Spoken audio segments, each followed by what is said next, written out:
जब सोच ही गंदी हो तो फिनाइल भी कम पड़ जाता है। क्या आपने कभी सोचा है कि जो लोग सबसे ऊंची आवाज में नैतिकता का पाठ पढ़ाते हैं वे खुद अंदर से कितना गंद होते हैं। अजीब नहीं लगता कि कुछ लोगों को फिनाइल से अपनी आत्मा की सफाई करनी चाहिए, बिकॉज उनकी सोच जंग लगे हुए लोहा जैसी है। और सवाल उठता है, क्या सच में बाथरूम क्लीनर किसी के किरदार पर लगे दाग को धो सकता है क्या?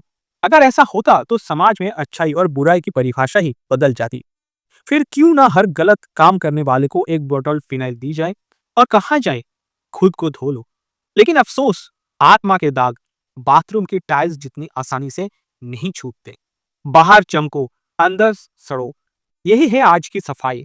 कितनी बार ऐसा देखा गया है कि लोग बाहर से एकदम चमकते हैं लेकिन भीतर उनका चरित्र उनके दिमाग की तरह ही खोखले हो चुके होते हैं। क्या यही है संस्कार की नई परिभाषा?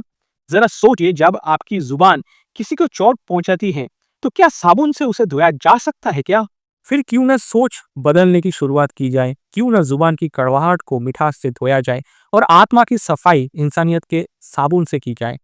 या फिर सतह पर ही चमकते रहेंगे, अंदर की सड़न को अनदेखा करते हुए। याद रखिए, कपड़े और चेहरा ही नहीं, सोच भी धोना जरूरी है।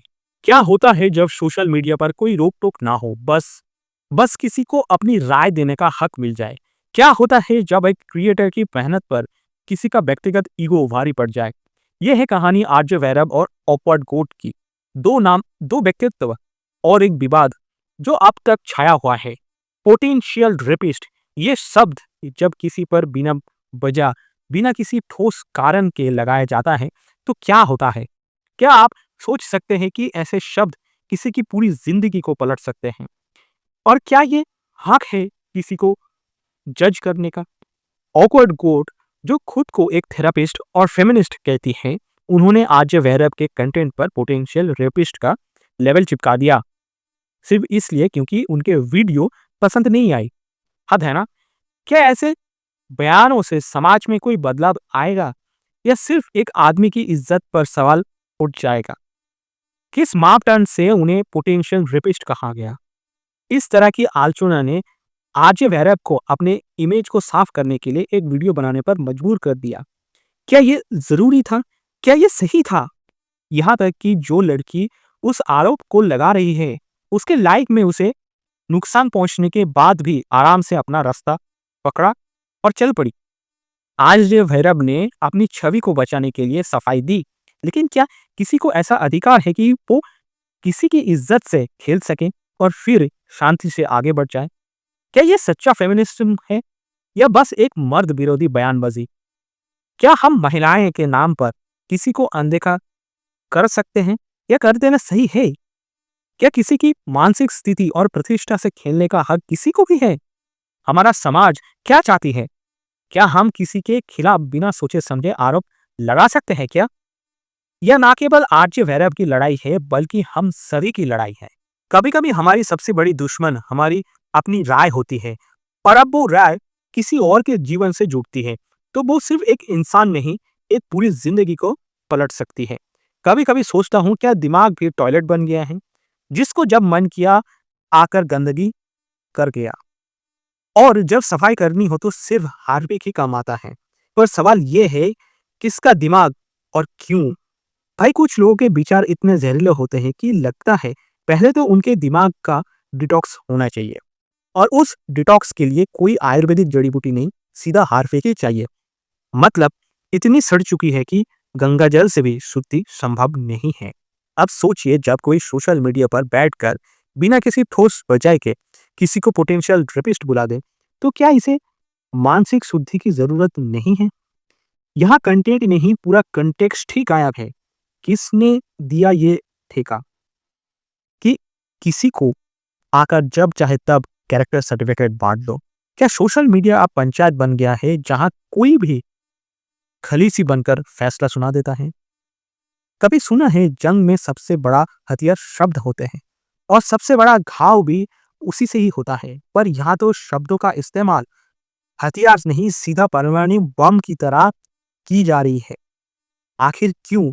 जब एक मर्द अपनी इज्जत बचाने का प्रयास करता है तो उसे सफाई देने के लिए 15 मिनट की वीडियो बनानी पड़ती है। ऐसा क्यों है? और जिसने ये आग लगाई, वो शांति से आगे बढ़ जाती है, बिना किसी पछतावे, बिना किसी खरोच के। क्या ये सोशल मीडिया है? क्योंकि सास भी कभी बहू थी का क्या नया सीजन, जहां हर कोई बस ड्रामा क्वीन बनकर उभारना चाहता है। तो दोस्तों, अगली बार जब किसी के दिमाग में ऐसा जहर देखने को मिले, तो याद रखना, हर गंदगी पर फिनाइल काम नहीं करता, कभी कभी हार्पिक भी लगाना पड़ता है। आपने कभी सोचा है कि हमारी जिंदगी में कितनी बार हम मच्छरों और छिपकलियों की तरह उलझ जाते हैं? बेशक हमारे दिमाग में मच्छरों जैसे विचार उड़ते रहते हैं और हम उनकी चर्चाहट को शांति की तरह झेलते रहते हैं। लेकिन क्या कभी सोचा है कि अगर हमें अपने मन की सच्चाई और शांति को बनाए रखना है, तो शायद हमें अपने मन की सफाई के लिए हीट का इस्तेमाल करना चाहिए। अब आप सोच रहे होंगे, हीट? क्या यह वही हीट है जो हम मच्छरों और कीड़े मकोड़ों को मारने के लिए इस्तेमाल करते हैं? जी हाँ, वही हीट, लेकिन इस बार मच्छरों की तरह विचारों को हटाने के लिए। क्या कभी अपने दिमाग की गंदगी साफ करने के लिए कोई हिट लिया है? क्या कभी खुद से ये सवाल किया, कितनी बार हमें अपने विचारों को बाहर फेंकने की जरूरत पड़ती है? जरा सोचिए, जिस तरह हीट से हम घर के मच्छरों को और छिपकलियों से मुक्त होते हैं या मुक्त करते हैं अपने घर को, उसी तरह क्या हम अपने दिमाग को भी गंद विचारों से मुक्त कर सकते हैं? क्या अब समय नहीं आ गया है कि हम अपने दिमाग से उस सारी गंदगी को निकालें जो हर दिन हमारी शांति को चुराती है? एक मच्छर का डंक हमारे शरीर में दर्द देता है, लेकिन एक गंदा विचार हमारे दिमाग में वर्षों तक दर्द दे सकता है। क्या हम खुद को ऐसे विचारों से मुक्त कर सकते हैं, जैसे हम घर में किच-किच को, छिपकलियों को, मच्छरों को हीट से बाहर फेंक देते हैं? अच्छा, अब अगली बार जब दिमाग में कोई गंद विचार आए, तो सोचिए, क्या हीट का स्प्रे डालकर उसे बाहर फेंक सकते हैं? शायद हीट हमारे दिमाग के लिए भी सही जवाब हो। क्या आपने कभी सोचा है कि दिन की शुरुआत कितनी मुश्किल हो सकती है? जैसे सुबह उठते ही आपका चेहरा थका-थका हुआ सा लगता है, वैसे ही हमारे चारों ओर की दुनिया का चेहरा भी थका हुआ सा लगता है। क्या आपको लगता है कि कुछ लोगों के मुंह से निकली बातें ऐसे ही बिना सोचे समझे निकल जाती है? आजकल के लोग उनकी भाषा पर जितना ध्यान देते हैं, उतना ही शायद चेहरे की सूरत पर नहीं। आप देखिए ना, कभी किसी का मुंह इतना बुरा होता है कि अगर उसे सुधरना हो, तो शायद बाथरूम का पानी भी कम पड़े। कभी सोचा है ये लोग क्या सोचते हैं जब वो दूसरे को नीचा दिखाने के लिए ऐसी बातें बोलते हैं? क्या ये जरूरी है कि हम अपनी भाषा को किसी तरह के कीड़े मकोड़े की तरह छोड़ दे और फिर बिना सोचे समझे कुछ भी बड़बड़ाते जाए? क्यों? सच में क्या हम इतने नीचे गिर गए हैं कि बाथरूम की पानी से भी चेहरे नहीं, अपनी भाषा भी धोनी पड़े? कहते हैं शब्दों का असर उन घाव से भी ज्यादा गहरी हो सकती है जो हमारी त्वचा पर पड़ते हैं। तो क्या हम इस बात को कभी समझेंगे कि खुद की बनाई हुई मुंह से निकली जुबान उतनी ही महत्वपूर्ण है जितनी हमारी आंखें या हाथ?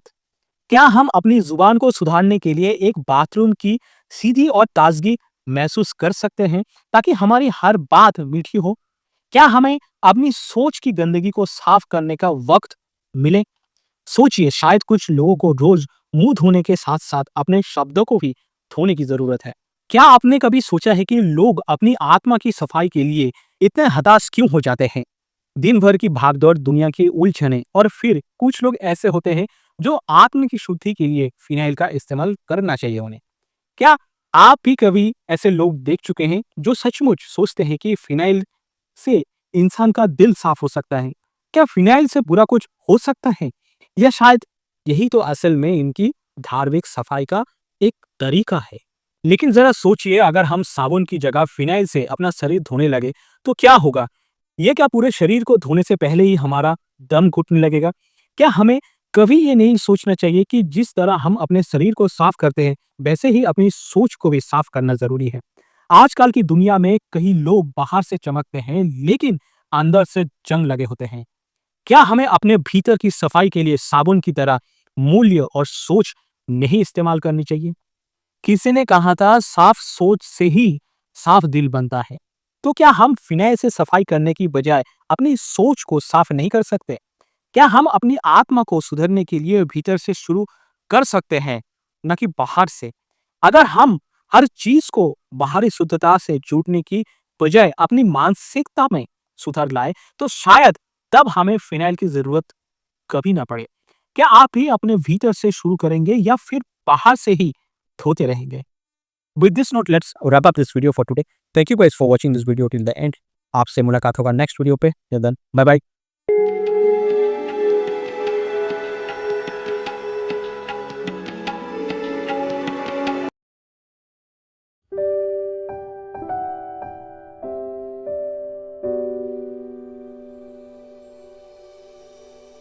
bye.